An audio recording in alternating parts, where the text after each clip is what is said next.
And right now we have Kun Thep Chayong in the studio with us today. สวัสดีค่ะ Good evening. What do you think? You said that there will be something happen the prime time yesterday at 8 p.m. But today start with Sutin Klang Sang kind of being very apologetic about not much, what's it called? Not that saucy yesterday. No fireworks No as fireworks. promised, right? No, today was the second day of the four-day censure debate. And it appears that the opposition MPs were able to get down to some more substance than yesterday, right? And with specific charges against certain members of the cabinet. But it appeared that there so far still no knockout punch, so-called knockout punch yet. Knockout punch. That's a good word. Of course, they came up with a litany of charges against, especially the Prime Minister himself. But the highlight today certainly was the accusations of shady deals involving the UK-based AstraZeneca Right. pharmaceutical manufacturer, right? So the COVID-19 vaccines. With The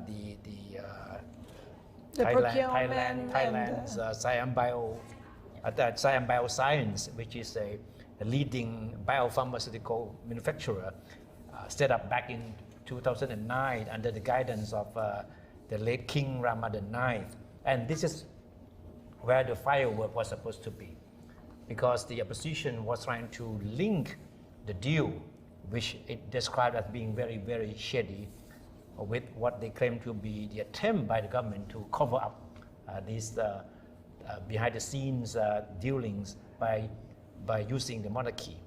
Right. What the government can do to make the people, to show the people that there's no behind the door deal or under the table deal or whatever it is behind the scene? I think the point that the opposition is trying to make is that Thailand picked AstraZeneca to manufacture vaccines for Thai people without really having done a thorough homework, because the opposition believes that the vaccine produced by AstraZeneca has yet to prove its effectiveness. Right. Its efficacy is still a big question mark, and that and AstraZeneca was the sole manufacturer chosen by Thailand to produce this very, very valuable vaccine without studying or taking into consideration other options. Unlike most of the neighboring countries, as the opposition pointed out, that they go for multiple potential sources for the vaccine. So the opposition suspect that there must be something shady in the deal between Siam Bioscience and AstraZeneca. But talking about AstraZeneca, the latest news from the WHO is that it has granted an emergency authorization for AstraZeneca's coronavirus vaccine, and to be something that can be used in the pandemic and for emergency use. Yeah, that's right. That's also the point that raised by the Prime Minister today to justify the decision that the government has made the right decision. But of course, the issue is that this is not the government deal, a direct deal done by the government. And Kun Anutin Chanvirakul, the Public Health Minister, today stood up to try to offer explanation as to why AstraZeneca was chosen to pair up with Siam Bioscience to provide the country with the vaccine. And the most important point that Kun Anutin said was taken into consideration was the fact that AstraZeneca was the only biopharmaceutical manufacturer who could make a commitment as to the delivery date of the vaccine. He claimed that the Thai government had also talked to a number of other potential suppliers of the vaccine, but none of them was able to come up with a solid commitment as to when they can deliver the vaccine. So AstraZeneca was the only manufacturer that was committed to a certain date of delivering the vaccine. For example, he said that it's quite definite now that by the end of March, the country would have gotten at least 800,000 doses of Another vaccine from 800,000, Senegal. right. And by April, another 1 million, and by May or June at the latest, I mean, the country will be able to produce its own vaccine with the knowledge, with the technology from AstraZeneca. But I don't think he explained the COVAX situation, right? No, he didn't really address that issue, which has been raised repeatedly by the opposition. But the earlier explanation by the Deputy Prime Minister, who is in charge of public health, is that Thailand wasn't qualified for that because the vaccine under the COVAX scheme is supposed to be for low-income country, right. Least developed countries. Yeah. So that was why Thailand is not qualified for the COVAX program here. That's So this he- explanation. Yeah. That would be something he can just mention today in response, right? But for me, what interesting for me is the Prime Minister's response about the vaccine, that he says something like, if we don't get the vaccine, he will hold the Khao Klai member of parliament accountable. Because if AstraZeneca feel like their vaccine will turn to be some kind of political hot potato and they decide to not deliver, then, Khao Klai member of parliament is to blame. Maybe he wasn't trying to pull the leg of the opposition people.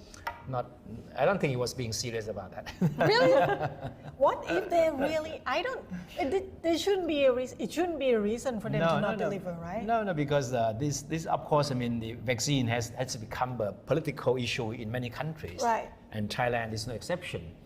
But of course, I mean, there is already commitment by AstraZeneca, I mean, for the deliveries of the vaccine. So there shouldn't be any problem with that. Yeah. It's just interesting. Well, if you look at the translation of what the Prime Minister said around the response to the Khao Klai MPs, is that mark your own words. If there is a problem, you will be held responsible. If the vaccine suppliers do not send us the vaccines as agreed because of this censure debate, there will be problems. Can we be sure about this? No, I don't think any political issue would disrupt the delivery of the vaccine in any way, right? Okay.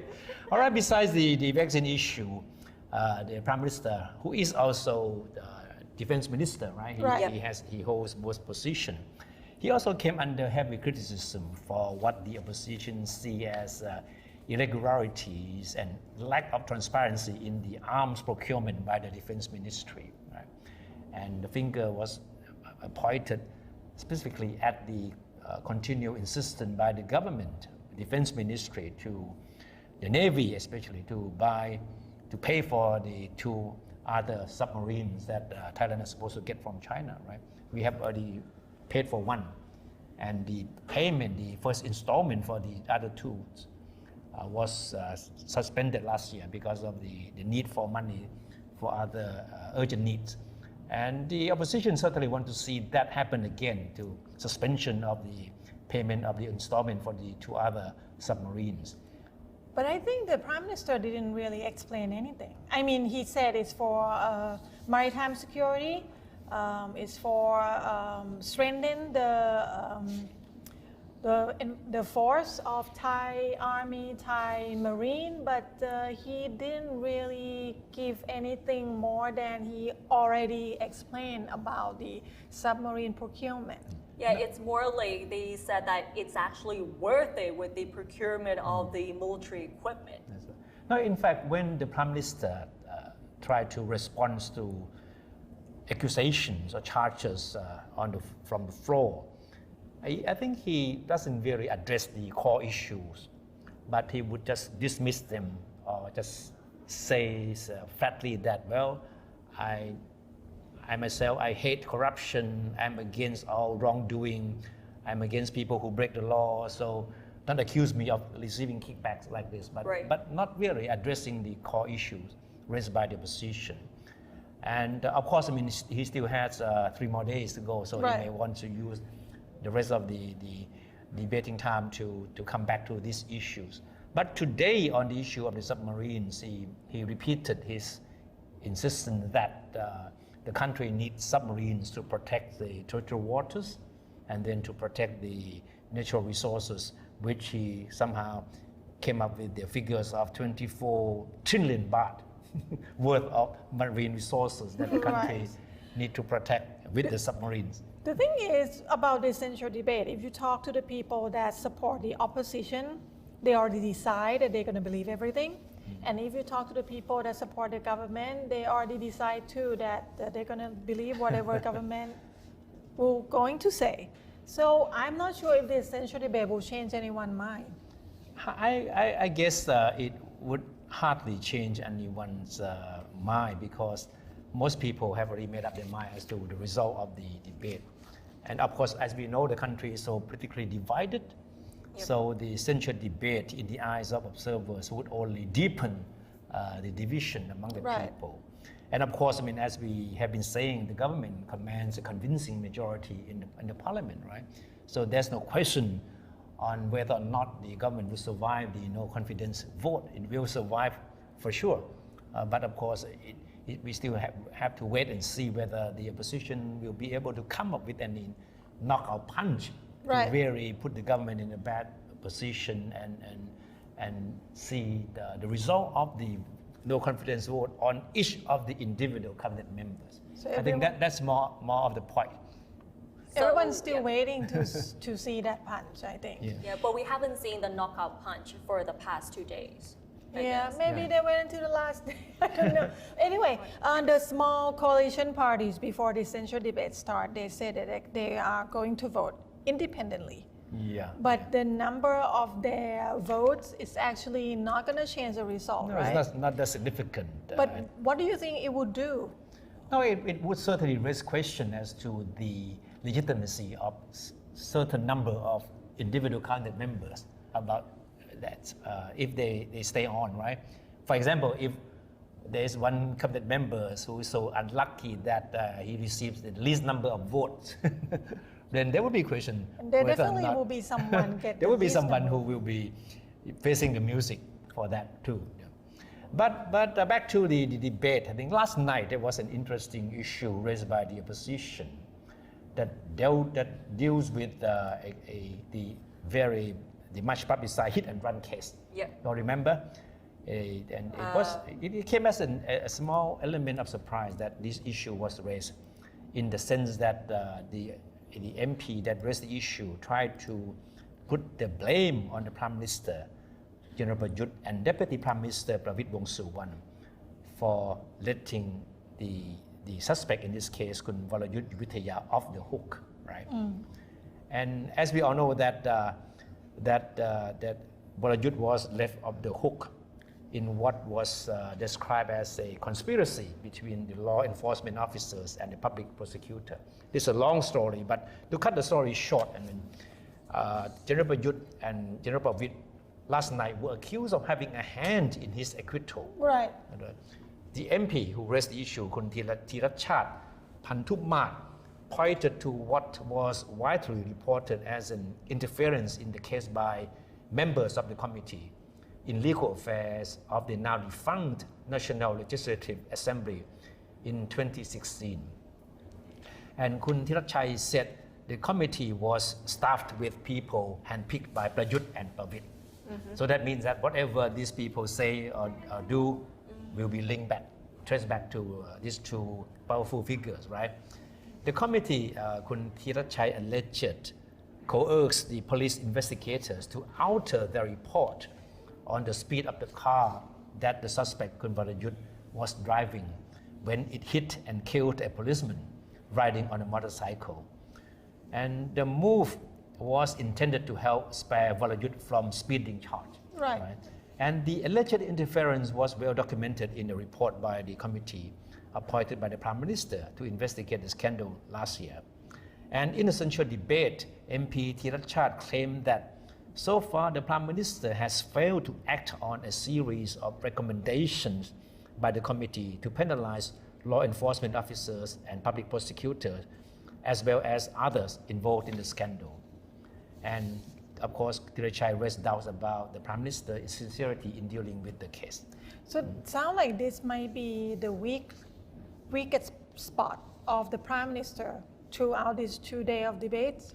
That's right, because he staked his reputation on this case very much. He himself appointed a very well-known graph buster to head the committee to probe the scandal, right? And the committee came back with a series of recommendations. And this, we are talking about 3 or 4 months ago.